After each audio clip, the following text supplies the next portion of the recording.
আজ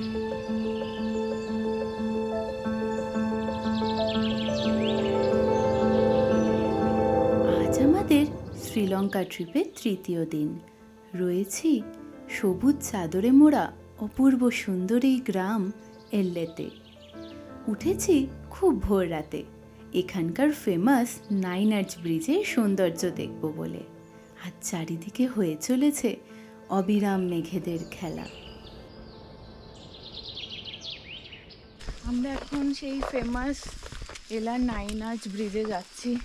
9 আর্চ ব্রিজে যাওয়ার আগে 90 ডিগ্রি রাস্তাটায় উঠতে হবে। I should have wear the sneaker.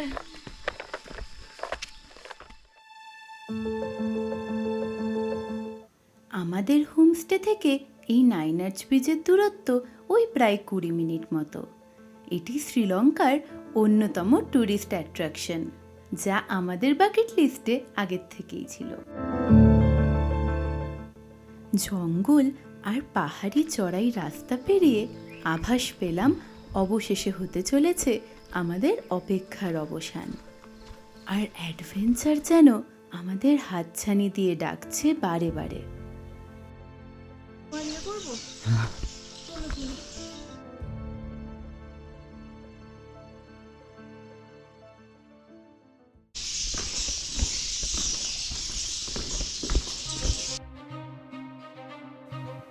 সৌন্দর্যের আকর্ষণ অবশেষে আমার ভয়কে জয় করেই ফেলল।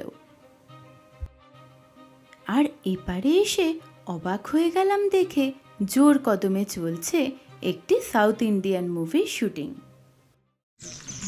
Show me once. Bangalore and Sri Lanka. Morning, Sri Lanka. This is 5 in the morning.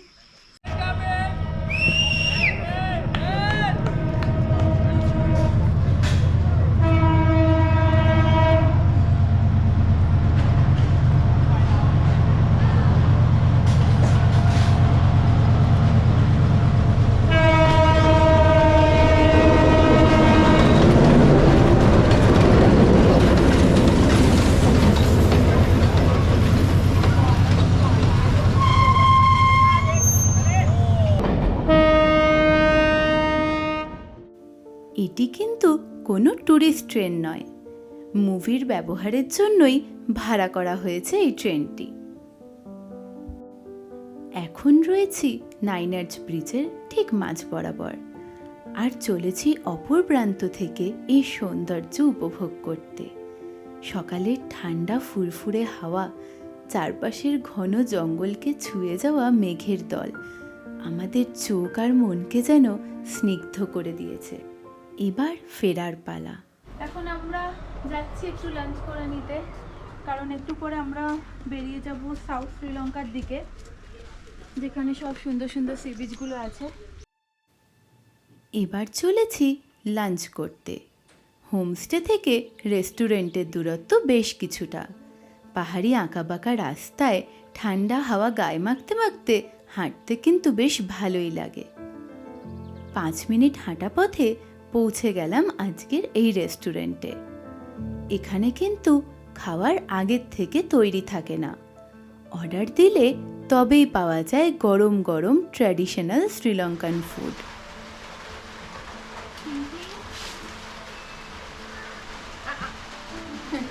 Lunch is available now. চোখ বুলিয়ে নিলাম মেনু কার্ডে, রয়েছে ভিন্ন ধরনের খাবার দাবার। Fish is it? ওকে, জিজ্ঞেস করবো কি fish? Fish with 5 vegetables is available.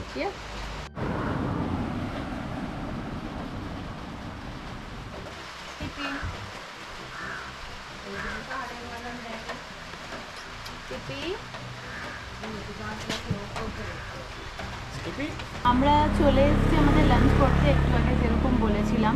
তো যেই জায়গাটাতে আমরা লাঞ্চ করছি, এখানে আসার মেন কারণই হলো এখানকার অথেন্টিক ফুড আমরা কালকে টেস্ট করে খুব ভালো লেগেছে।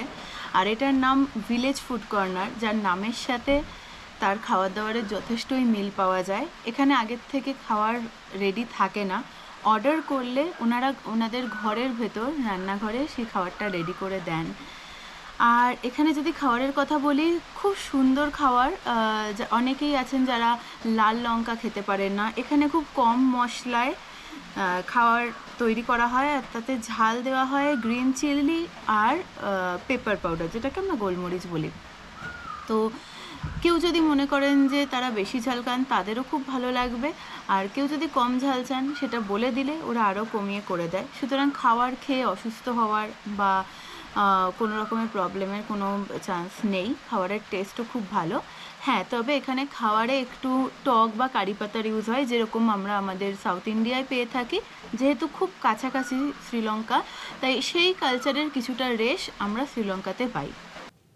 বেশ কিছুক্ষণ অপেক্ষার পর চলে এলো আমাদের আজকের লাঞ্চ একে একে।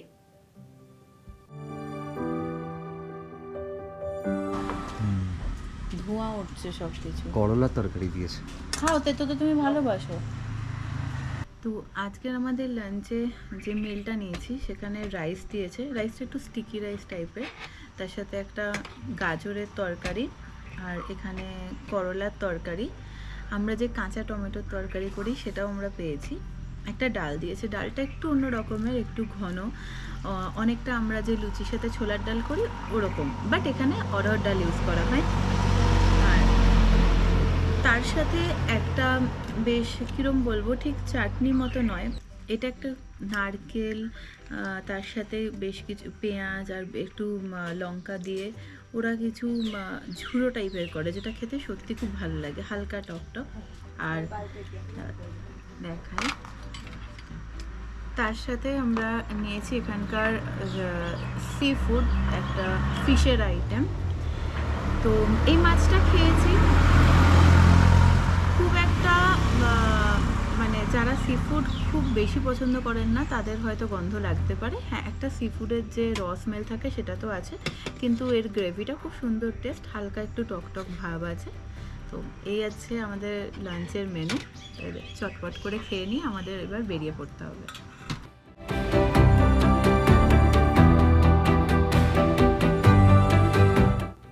খাবারের মান যথেষ্ট ভালো ছিল। আমরা কোথাও ঘুরতে গেলেই চেষ্টা করি সেখানকার লোকাল ফুড ট্রাই করতে। এতে তাদের কালচার আর হ্যাবিট সম্পর্কে বেশ ধারণা পাওয়া যায়। ফিরে চললাম হোমস্টের দিকে। আর এই হোমস্টেতে আমরা কিভাবে পৌঁছেছিলাম সেটা যদি আপনারা কেউ না দেখে থাকেন, অনুরোধ রইল আমার আগের ভ্লগটি দেখার জন্য।